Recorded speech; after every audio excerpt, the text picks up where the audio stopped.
ومن سيئات أعمالنا من يهد الله فلا مضل له ومن يضلل فلا هادي له أشهد أن لا إله إلا الله وحده لا شريك له وأشهد أن محمدا عبده ورسوله وقال رب اشرح لي صدري ويسر لي أمري واحلل عقدة من لساني يفقهوا قولي وقال أيضا أعوذ بالله من الشيطان الرجيم بسم الله الرحمن الرحيم ما أفاء الله على رسوله من أهل القرى فلله ولرسوله ولذي القربى واليتامى والمساكين وابن السبيل كي لا يكون دولة من الأغنياء منكم وما آتاكم الرسول فخذوه وما نهاكم عنه فانتهوا واتقوا الله إن الله شديدul iqab. Artinya harta rampasan atau fei dari mereka yang diberikan Allah kepada Rasulnya yang berasal dari penduduk beberapa negeri adalah untuk Allah dan Rasul, kerabat atau kerabat Rasul, anak-anak yatim, orang-orang miskin, dan untuk orang-orang yang dalam perjalanan. Agar harta itu jangan hanya beredar di antara orang-orang kaya saja, dan di antara kamu apa yang diberikan Rasul kepadamu maka terimalah, dan apa yang dilarang bagimu maka tinggalkanlah. Bertakwalah kepada Allah, sesungguhnya Allah sangat keras hukumannya. Firman Allah di dalam Al-Quran Surah Al-Hasyr ayat yang ke-7. Izinkan saya memberikan tausiah pada kesempatan yang singkat ini. Bertolak belakang dengan firman Allah dalam Surah Al-Hasyr ayat yang ke-7. Ayat ini memberikan penegasan bahwa Islam melarang harta kekayaan hanya beredar di sekelompok orang. Kenapa Islam melarang harta yang ada di suatu negeri seperti Indonesia misalnya hanya dikuasai oleh sekelompok orang? Karena banyak faktor, di antaranya akan dapat menimbulkan kerawanan sosial,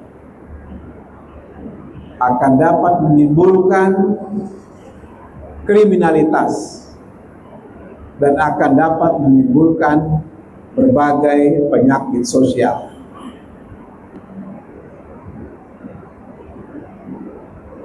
Timbul pertanyaan kemudian, apa hubungan harta yang beredar di sekelompok orang menimbulkan penyakit sosial, kerawanan sosial, kriminalitas? Hubungannya sangat erat sekali. Yaitu pertama, mereka-mereka yang butuh makan, butuh sekolah, butuh tempat tinggal, tidak bisa memenuhi, sehingga mencari jalan pintas untuk menimbulkan kerawanan sosial, menimbulkan penyakit sosial. Karena itu Islam sangat anti kepada konglomerasi. Islam sangat anti kepada praktek-praktek monopoli, oligopoli, dan istilah-istilah lain yang sekarang berkembang menjadi kelompok-kelompok yang disebut dengan oligarki.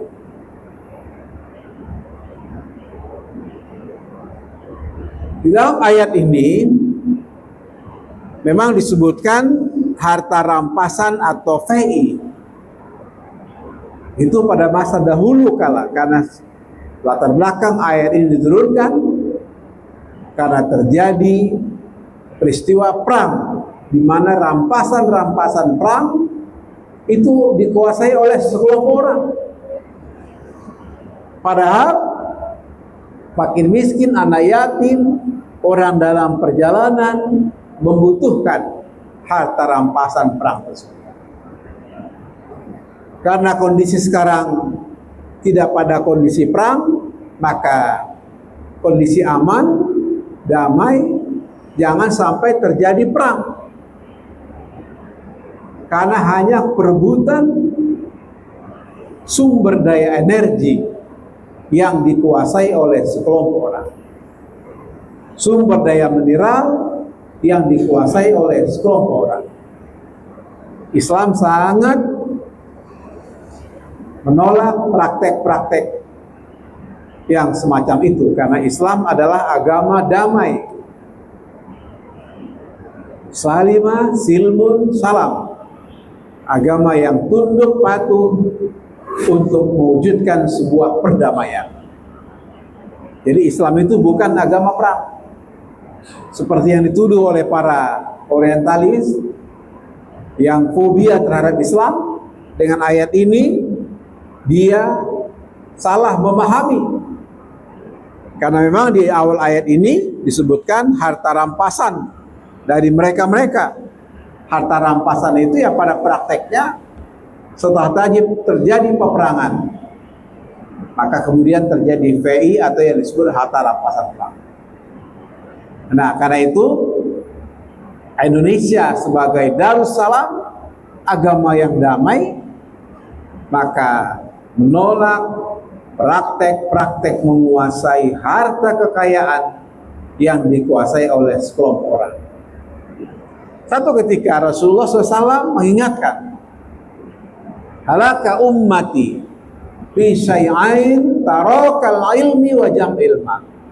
Ada dua sebab kerusakan umatku nanti, kata Rasulullah. Yang pertama, tarakal ilm, meninggalkan ilmu pengetahuan. Maksudnya di sini meninggalkan ilmu ialah pertama, orang Islam wajib menuntut ilmu, kemudian tidak dia tunaikan kewajiban itu. Yang kedua, dia menuntut ilmu tapi dia tinggalkan ilmu yang dia tuntut, atau dengan kata lain ilmu yang dia miliki itu diabaikan, tidak diimplementasikan. Jadi Islam sangat menghargai orang yang memiliki ilmu dan menjunjung tinggi pelaksanaan ilmu pengetahuan. Sebabnya Allah menyebutkan yarfa'illahu alladhina amanu minkum walladzina utul ilma darajat. Allah mengangkat derajat orang beriman dan berilmu. Banyak orang berilmu tapi ilmunya disalahgunakan karena tidak beriman. Ilmu digunakan untuk merampok, ilmu digunakan untuk korupsi, ilmu digunakan untuk membunuh orang. Seperti orang-orang Yahudi menciptakan berbagai persenjataan membunuh saudara-saudara kita di Gaza, Palestina. Itu karena tidak beriman. Jadi Islam itu menuntut ya dua hal. Pertama, yarfa'illahu alladzina amanu. Yang kedua, walladzina utul ilma. Baru diangkat darajat.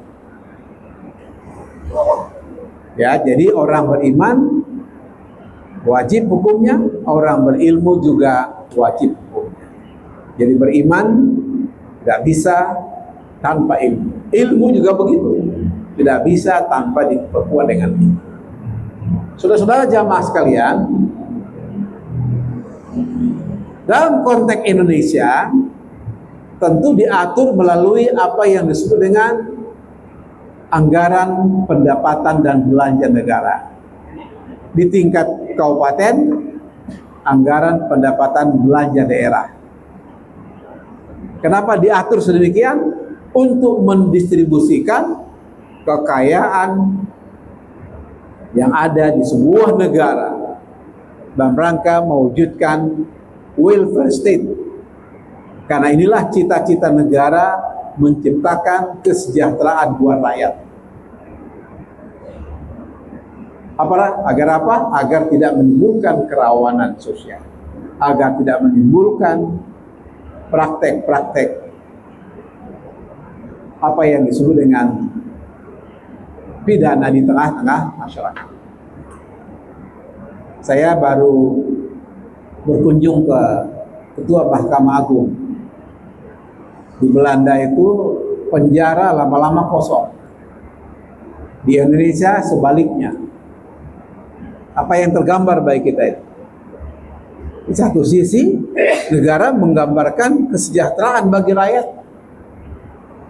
Di Indonesia, curi ayam, curi kelapa,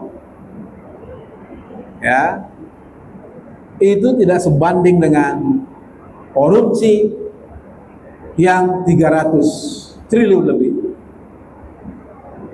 Bayangkan, saya baru pulang dari Bangka Belitung akibat penyalahgunaan timah yang sedemikian merugikan bangsa ini. Ekonominya merangkak dari 0, 1, 2 untuk pulih kepada sedia kala berat sekali. Itu karena jelas sekali sunnatullah mengatakan bahwa korupsi itu merusak tatanan kehidupan masyarakat, bangsa dan negara. Ayat tadi mengatakan, ya, supaya jangan harta itu berputar di sekelompok orang. Kaila yakun dulatan bainal abniya. Jangan hanya beredar di orang-orang tertentu. Kita sudah tahu bahwa 1% penduduk Republik ini menguasai lebih dari 90% aset yang ada di negara ini. Ini kalau dibiarkan sangat berbahaya, menimbulkan Gini rasio yang semakin senjang antara orang-orang yang kaya dengan orang-orang yang miskin.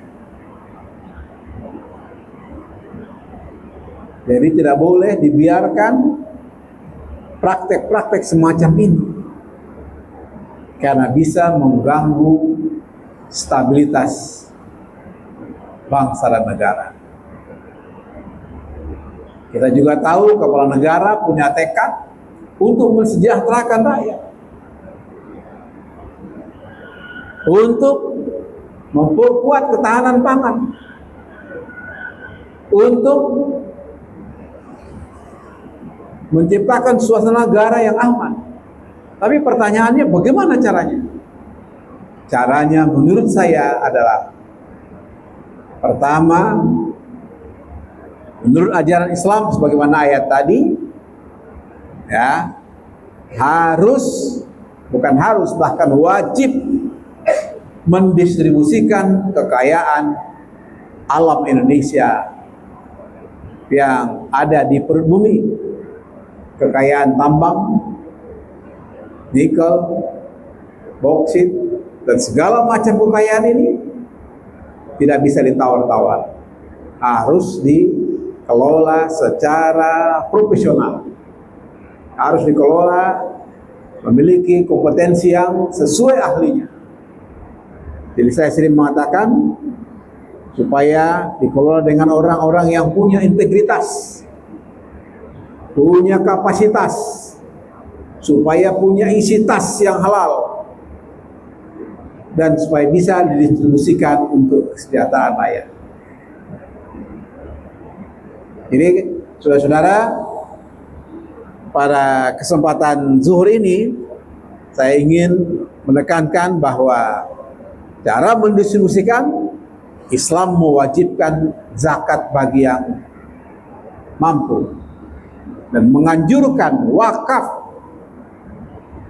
untuk kesejahteraan rakyat. Satu ketika saya berkunjung ke Mesir. Mesir itu pengelolaan wakafnya luar biasa.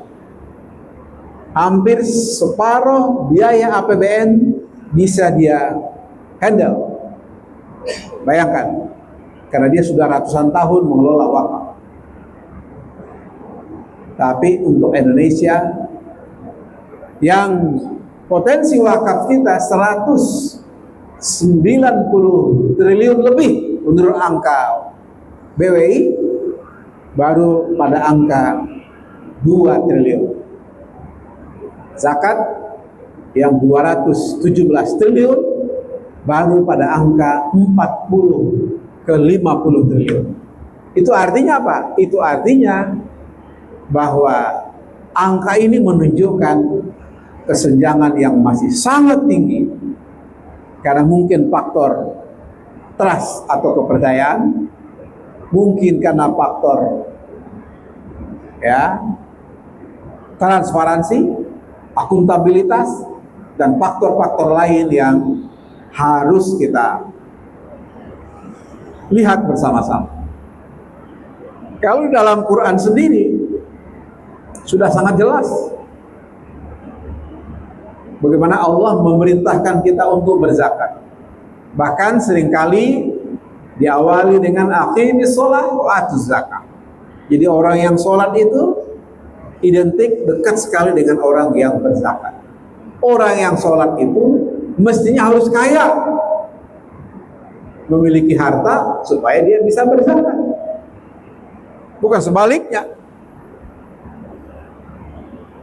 Jadi kalau sekarang angka kesenjangannya masih tinggi, kewajiban perintah zakat sudah jelas, tapi dia belum mampu berzakat, itu karena belum memiliki harta kekayaan yang wajib dizakatkan. Belum lagi dengan wakaf, karena wakaf itu punya keunggulan, walaupun sifatnya anjuran, tidak wajib seperti rukun Islamnya zakat, tapi anjuran ini memberikan dampak yang sangat besar. Kenapa? Karena zakat itu harus diakumulasikan, bukan dibagi habis. Sebaliknya zakat itu dikumpul, dibagi habis. Termasuk nanti zakat fitrah.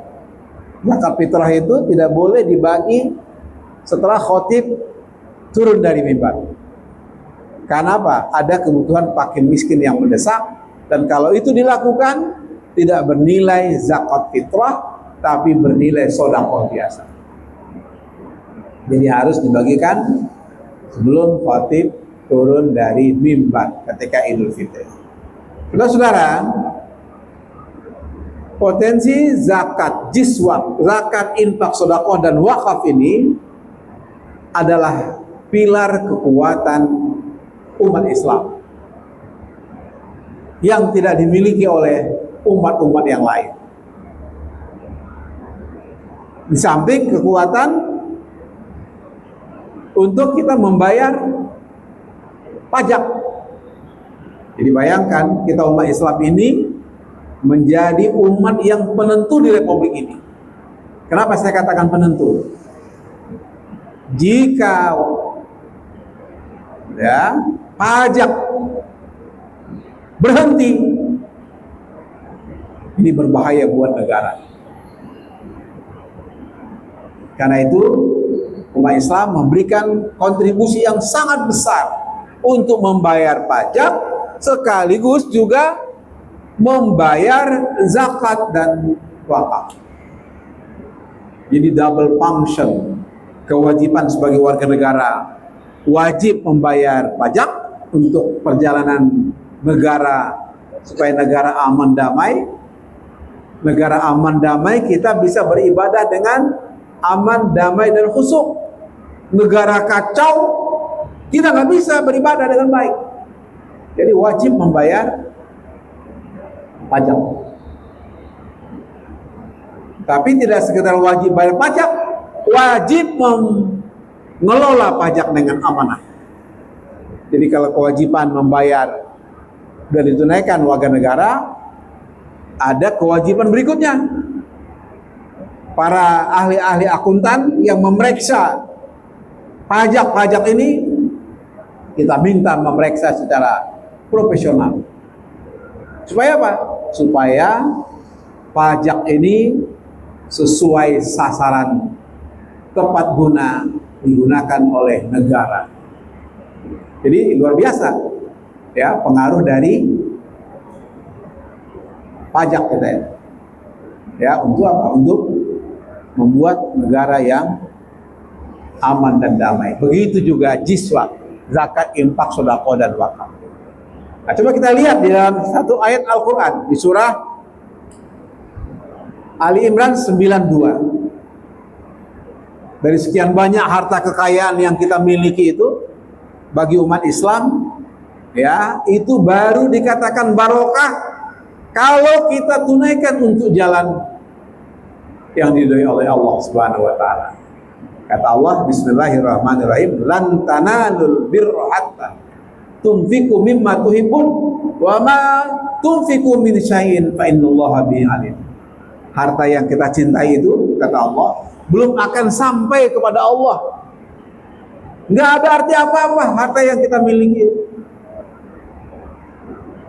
Bagi orang ada yang hartanya sampai 7 keturunan, nggak akan habis, nggak ada artinya.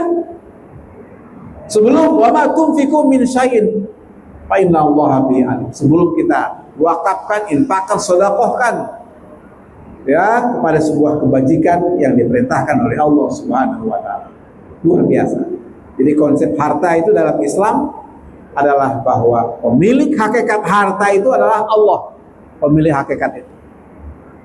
Yang kita pakai ini, baju, pakaian, ini semua hanya sifatnya sementara. Mobil sifatnya sementara, rumah yang mewah sementara. Ketika kita mati nggak akan dibawa ke kuburan. Jangan harap dibawa ke kuburan, nggak ada. Karena itu kata Rasulullah, idza mata ibnu Adam inqata amaluhu illa min salas. Kalau anak Adam, cucu Adam, kita semua ini wafat, putus semua hubungannya. Illa min salas, kecuali hanya 3. Shadaqah jariyah, termasuk diantara zakat dan wakaf. Ilmu yang tafa'u bih, ilmu yang kita ajarkan, diamalkan oleh para jamaah. Jadi saya ini mengajarkan, Bapak Ibu laksanakan, saya mendapat jariah. Yang ketiga, awal dan soleh, yad'ulah, anak yang soleh. Kita semua ini insya Allah jamaah-jamaah ini anak yang soleh. Itulah yang membantu orang tua kita, doa-doa kita ini. Jadi jelas, Islam sangat jelas konsepnya apa terhadap harta yang kita jadikan bagian dari jiswa, zakat, infak, sedekah dan wakaf. Untuk apa? Untuk banyak hal. Dalam konteks maqasidul syariah itu yang disebut dengan hifzul mal, memelihara harta kita itu supaya harta terpelihara dengan baik, supaya tumbuh dan subur harta kita tunaikan zakat, supaya harta ini dijaga juga oleh orang-orang miskin, karena itu ada hak orang fakir miskin, kita tunaikan zakat dan sedekah kita. Jadi Bapak Ibu sekalian, ini kontribusi Islam untuk menjaga harta yang disebut dengan hifzul mal. Dan hifzul mal ini bisa kita jaga melalui apa? Nilai agama yang disebut dengan hifzul din. Karena agama memerintahkan memelihara harta. Dan ini bisa kita pelihara melalui hubungan keluarga yang disebut dengan hifzul nasab. Jadi ada keluarga yang paham soal itu. Ya. Dan sekaligus juga harta yang kita miliki ini ya untuk kita dharma baktikan bagi kepentingan agama, bangsa dan negara kita. Saya kira itu. Terima kasih atas perhatian. Ada pertanyaan? Mudah-mudahan nggak ada pertanyaan. Ya, sekali lagi terima kasih. Mohon maaf. Nanti tema-tema soal zakat saya kira akan dibahas secara khusus. Bagaimana cara nisab, bagaimana cara haul, bagaimana cara pembayaran. Insya Allah beberapa hari ke depan kita terus giatkan taklim kita pada kesempatan siang hari ini.